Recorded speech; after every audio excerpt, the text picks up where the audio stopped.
2012, Coursera, Hult et Minerva cherchent à transformer l'expérience d'apprentissage des étudiants.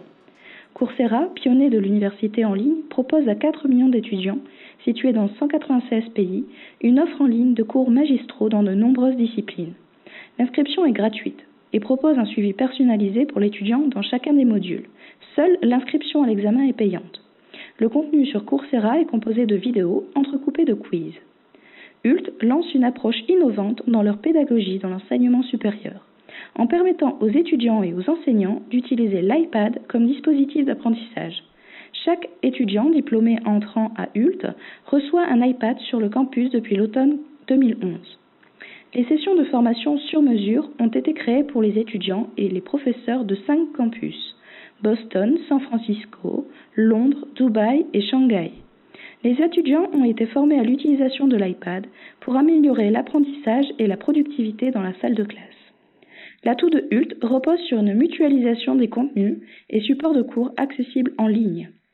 Minerva est un dispositif basé sur l'interaction d'une classe virtuelle au travers d'une visioconférence. Minerva propose des outils d'échange et d'évaluation favorisant le dialogue instantané entre étudiants et professeurs.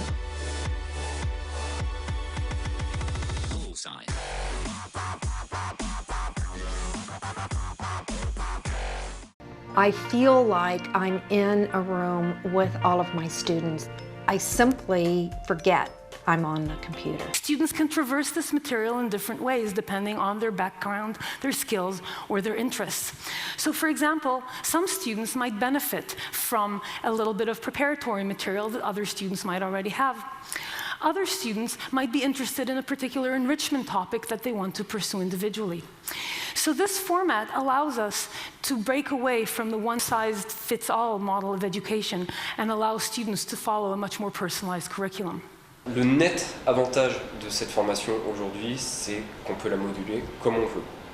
Ce n'est pas nous qui avons à nous adapter à la formation, c'est la formation finalement qui s'adapte à nous-mêmes, à notre emploi du temps.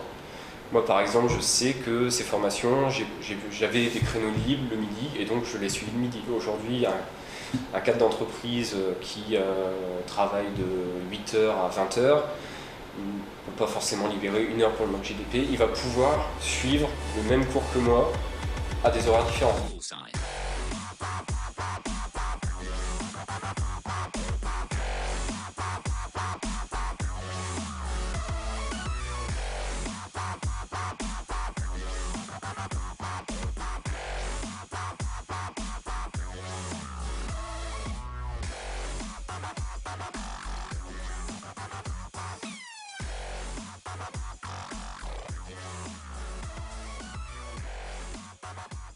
Quand on fait des projets de serious game, donc des projets plutôt dont l'objectif est de transmettre une information pédagogique, on va utiliser les mêmes mécaniques que celles du jeu vidéo, si ce n'est que le ludique n'est plus un objectif en soi, mais plutôt un moyen pour atteindre une information un peu plus sérieuse, qui soit plus facilement compréhensible par l'utilisateur.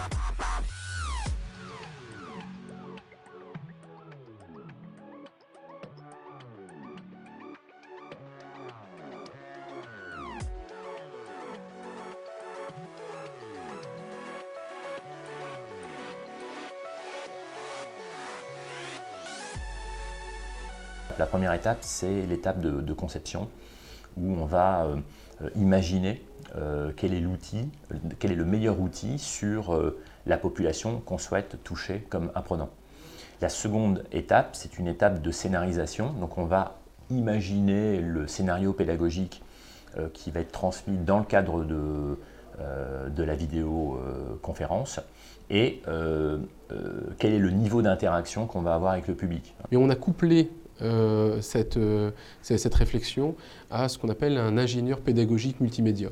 Et donc l'IPM, l'ingénieur pédagogique multimédia, qui a un tout autre parcours, lui doit réfléchir à comment transmettre une information pour qu'elle soit pérenne dans le temps et compréhensible par la cible que l'on vise. Aujourd'hui, 2 types vraiment